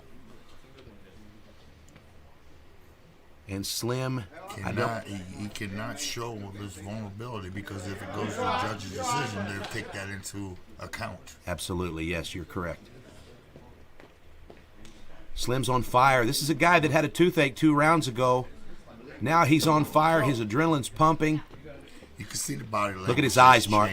Yeah, absolutely. He knows that he's got this one in the bag if he can land one more bomb. Slim Reaper's ambidextrous. He didn't tell anyone which hand he was going to slap with until today. Big advantage. Big advantage indeed. Here's your windup, round 5. 2, 3. And Slim knocks him down. Good catch. Kyron Bowen applies a rear naked choke. Okuma's in trouble here. I was definitely concerned about the corner guys. I would have been on that catch, JT. I'm the best catcher ever. You know what, Mark? I agree. Why don't you go out there and stand behind Okuma, man? I would love to go out there right now and get in his fucking ear. He can dig deep and he can come back and win this fucker. Oops. Yeah, he could actually, but we're at 6 rounds deep, and there's been 2 knockdowns here. Slim Reaper only needs one more knockdown to win by TKO. Cornerman has to tell him he cannot go down. You can see the cornerman cannot touch him. This time you got to let the guy fall. Yeah, that's true. This time it's got to go down. Okay, I can see that the medical team is starting to surround the platform here, and they're taking a good hard look at Okuma.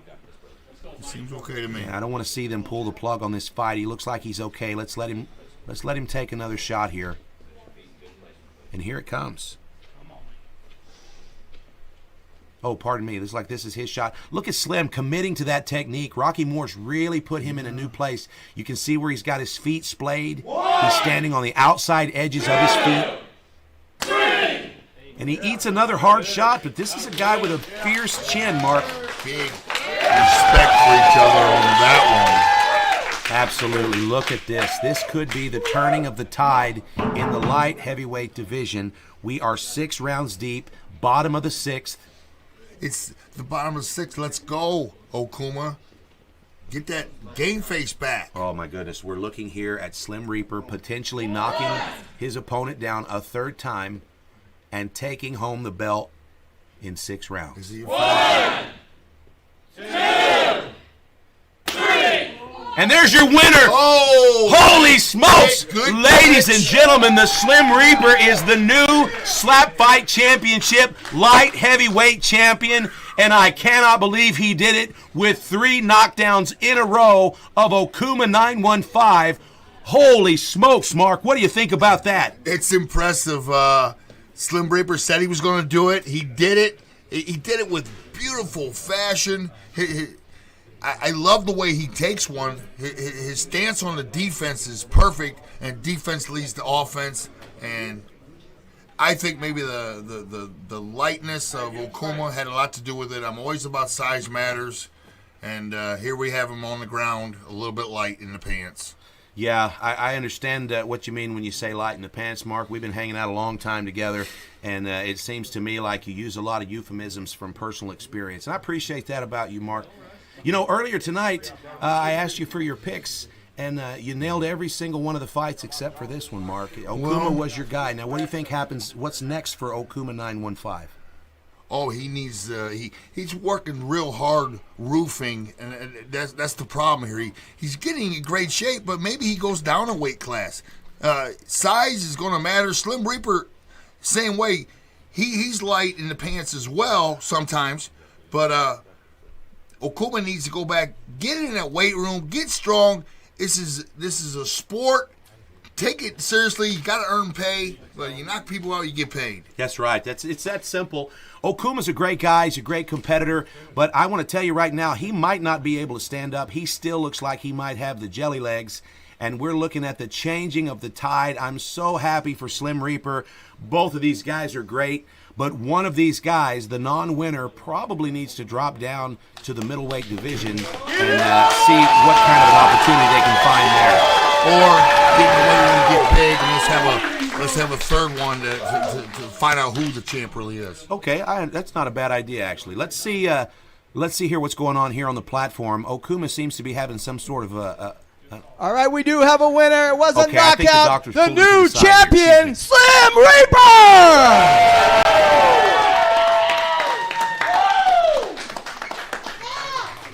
Here you go, brother. Very well. Very well earned. That was a battle. You took some, but you sure gave some out too. Was there anybody you wanted to give a shout out to? Yes, mainly to my daughter, Trinity Francis Davis. I love you. You're my higher power, and this wouldn't be possible without you. Right on. I heard early on when things were a little rocky that you said, "This is for my daughter. I'm doing this for my daughter." That was giving you strength? Yes, sir. Right on, man. Right on. So where do you go from here? Training, man. Anybody wants that weight class, come catch it. I ain't even messed up. And just so middleweight knows, I'm coming for that belt. Regardless, I'm coming for that belt. Ooh, he wants 2 belts. He's greedy. So you're going to try to keep this one and go for the lower. You're going to cut some weight? I'm gonna stay as close as I can in between both weights. That way I don't disappoint anybody. Right on, man. We didn't disappoint anybody tonight. All right. Congratulations. Yeah, one more. He wants one more shout out, guys. I want to give a special shout out to a friend's mother of mine. She's doing 2 years of sobriety. She's celebrating it today. Mad shout out to you, Stacy. You're amazing. Woohoo! Right on, brother. Congratulations. Slim Reaper!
friends, there you have it. What an unbelievable night of slap fighting here in Branson, Missouri, the city where it all started, the birthplace of American slapping.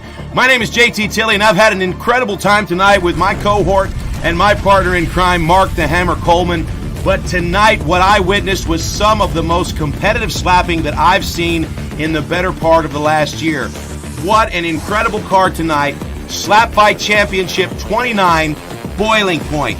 Congratulations to the Slim Reaper, our new light heavyweight champion. Mark, I have to say, what an incredible night of fighting. If you had to give the award for Fight of the Night, which of those fights would you choose? Slim Reaper came to play. Main event, he rose to the occasion, and I'm excited about possibly break that tie right away. Enjoy the night, Slim Reaper. You came to fight. I picked wrong, but when I did pick, I was very, very hesitant about this one, JT. That's because true. Slim Reaper was a bad, bad man, and now he sits on top the slap fight world. That's right. And folks, for all of us here at Pro League Network, my name is JT Tilley, along with Mark the Hammer Coleman.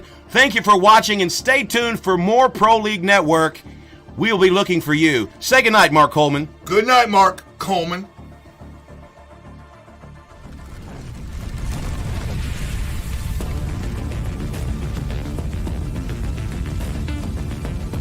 Hey everybody, John Brink is here for Brinks TV, proud to announce that we are the official free-to-play platform for everything PLN. Tonight, you're going to bet Brinks bucks on slap fighting. Make sure you go to BRINX.TV and get your bet on right now. Brinks TV, winners, winners, and more winners. Welcome to the Jitsu Championship Single Night Tournament. Tonight, 10 grapplers from all styles will compete in a single night double elimination jiu-jitsu tournament inside of a 2005 Toyota Scion. These competitors are prepared to lay it all on the line using every inch of the car and all of its accoutrements. The winner of this tournament becomes the first ever Jitsu Championship Intermediate Champion. Taking a look at the bracket, you'll see that we have 8 competitors and 2 alternates. This is a double elimination tournament, which means each competitor must lose 2 matches to be removed from competition. Now let's take a look at our first quarterfinal matchup.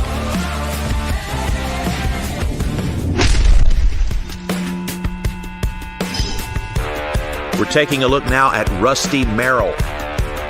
Rusty's our first competitor tonight. He's an MMA fighter, a jiu-jitsu practitioner, a slap fighter, and a lifetime martial artist.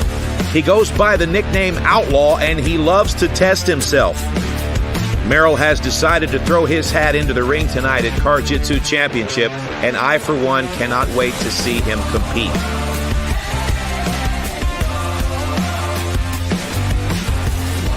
One of the first opponents in our Jitsu tournament tonight. Rusty, tell us a little bit about your combat background.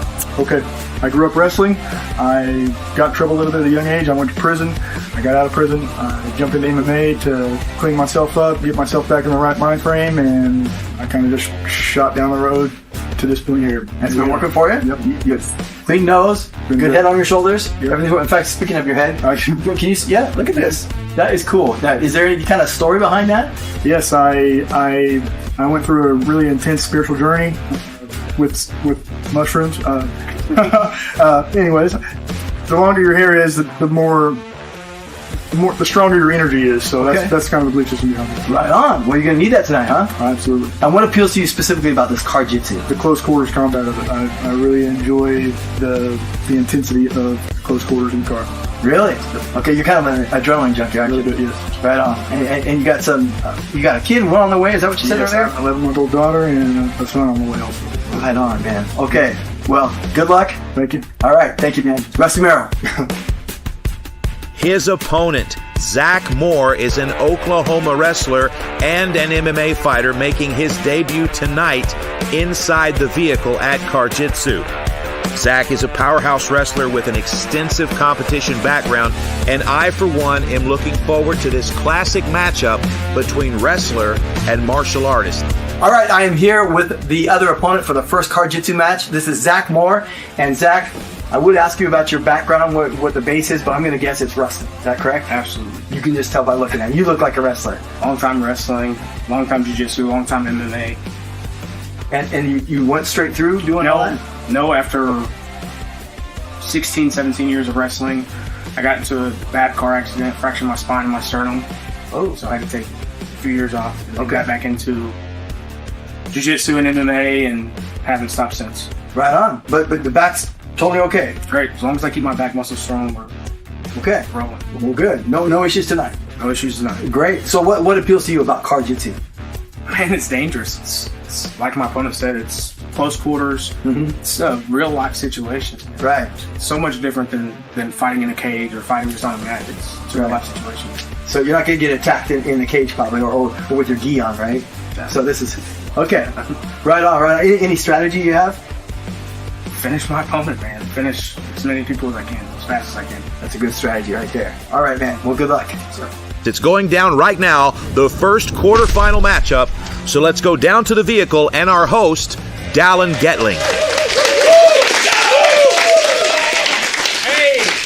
All right, we're excited to finally get started. We have the first two contestants with me. I've got Zach Moore, Rusty Merrill, and we're going to flip a coin to see which one of you gets to choose which place you start in. So, Zach, you call it in the air. Heads. It is tails. So, Rusty, you get your choice. Which would you like to do? I'll take the steering wheel, please. Steering wheel. So you can go ahead and get in the car now, check it out for 30 seconds while I talk with Zach for just a minute. So, Zach, one thing you didn't mention, I found out later that your coach, your MMA coach, is a Brian Foster. Is that right? Yes, sir. That's some serious clout. UFC veteran Brian Foster, right?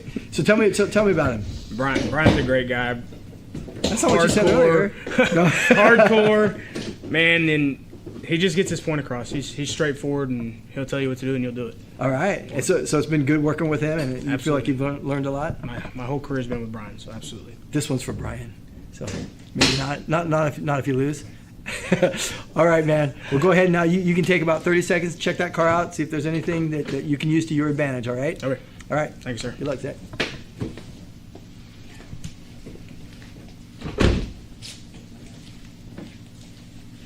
Come on over here, Rusty. All right. So, did you see anything in there that you think you might be able to use? A couple things, one or two. Well, he's not listening if you want to tell us. I can't tell you. Okay. All right. Well, I guess good luck. Thank you. And we'll talk to you in a little bit. Okay. All right. Let's take a look at the rules of Car Jitsu. The competitors begin seated with safety belts fastened. When the match starts, they unbuckle and engage, using any part of the vehicle to their advantage. Points may be awarded during the match, but have no bearing on the outcome. It takes a submission to win the round at Car Jitsu Championship. If the bout is even after 2 rounds, we go to a 3rd round and possibly sudden death to decide a winner.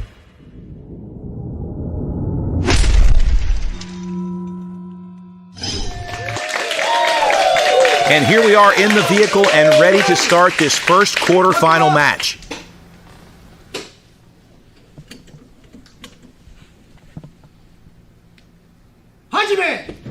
And this tournament is underway. Right away, both competitors reaching for the other's seatbelt. Neither was able to get out of the seat effectively, and so Rusty has grabbed the seatbelt shoulder strap and wrapped it around the neck of Zach, who has now escaped. And Zach is into the back seat with Rusty's shoulder strap around his throat. Rusty is in a bad place here. And now the rear naked choke attempt. This is a little bit of a mistake here. The headrest is going to prohibit the choke from sinking, and also now Rusty is in a neck crank, which isn't going to be effective with that seat back in the way. Zach Moore cranking on the neck, but just enough space here for Rusty to get out of the driver's seat, and it looks like he's going to try to join Zach in the back seat here. He grabs a front headlock and steps in. Rusty does come from a jiu-jitsu and martial arts background. He is going to try to maintain top control. Of course, Zach's going to reach for a leg and try to secure a takedown for top position. There he goes now. At Jiu-Jitsu Championship, each round is 3 minutes. The round must be won by submission. Any points scored during the round will apply to the seasonal leaderboard, but they will not be relevant to the match itself. You must win the round by submission. Zach Moore has secured the takedown here. He's now in top position. We're halfway through the round, 1:25 left. And the temperature inside the vehicle is definitely starting to rise. You can see some condensation inside the windows. Nice little struggle in the back seat. No clear winner here. We've got a minute left in round one. If there's no clear winner, we will move to the second round, and the winner of the second round could very well win the match. If there's no clear winner in round two, we will have a third round sudden death if there's no finish in 4 minutes. And at this point, kind of a lackluster first round here. We're in the back seat. There's a power struggle, but not a lot of attempts here. Zach Moore just kind of meat-heading out of the back seat, looking to get back into the front seat. And the center of gravity of Outlaw just a little bit too much for him. We've got 30 seconds left in the first round. Somebody's going to need to pull something off here, or it's just a complete waste of energy and time. 20 seconds remaining. Still even, fighter, still even. Outlaw fiddling with the neck of Zach Moore. Zach with his chin tucked, just kind of waiting out the first round and looking to reset. And it looks like that's what's going to happen here. First round is in the books, and now the competitors will switch seats to start the 3-minute second round.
Round two.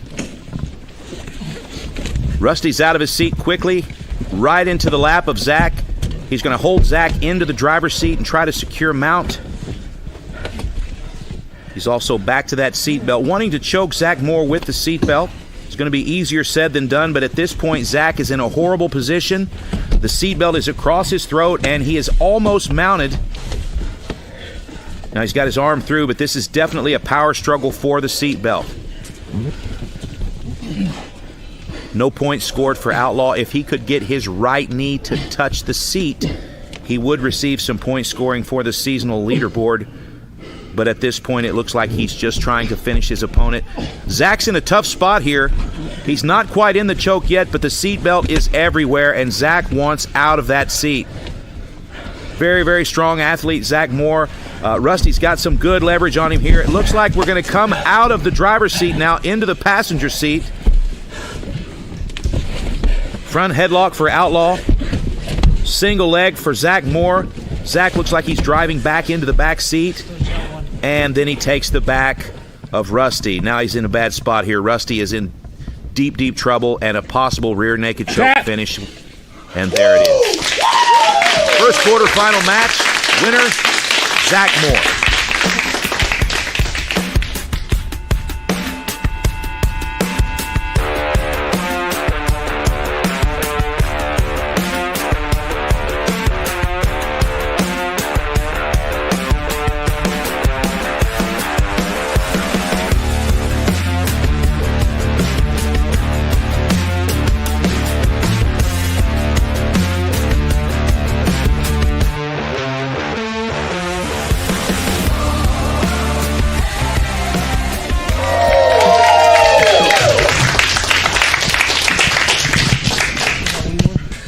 No, that was it, man. You did it. Congratulations. You Thanks, you bro. only go that last round if it's even. Okay. But man, that was exciting. How do you feel, bro? Hey, that seatbelt around my neck, bro. I don't know how I feel about that. Lose it so we can hear you. So hey, the one thing I wanted to ask you, because I didn't see it clearly at the beginning, you guys were going the first round, and then you jumped in the back and grabbed the seat. Was it just the seatbelt that you grabbed? Yeah. And were you setting that up ahead of time? Yeah. So talk me through that a little bit. So my strategy was, if I can keep him in his seat and get in the back seat, he's gonna have hell getting somewhere where I'm at if I'm back there first, and there's a small area he can get back there. Right. So that means I have exposure to his neck, and if he wants to come in, he's not gonna come feet first, leg lock, head first, choke. But you jumped back there and grabbed that seatbelt right away. Yeah. Did you see that? Were you planning that before you Yes, jumped sir. back there? Okay. Yes, sir. Well, good. And that was a pretty even. You guys is kind of great sportsmanship, by the way. But I loved hearing you guys chat and tell stories, and you kind of have the similar backgrounds and everything, and even in between, you guys great sportsmanship. So, Yes, sir. So anything to say about your opponent? Great guy, man. Yeah. You know, I heard his interview, been to prison. Man, I don't know if we're allowed to talk about it or not. Shouldn't have been. Great guy, great sport. He's clean, awesome guy. Well, let's address it since you said that. So it was I was there too for marijuana. He had possession of marijuana. Yeah. And now it would have been an illegal thing, right? It's completely legal, Yeah, dude. Like frustrating. in most states, you know, Okay. it's. Yep. Dude's a great guy, man. He's something to watch out for. He Well, set up a lot of things. You might get to meet him again because he's not out. Absolutely. It's a two loss, double elimination. So anyway, rest up. You got another match coming up, but congratulations. Thanks, sir. Zach Moore.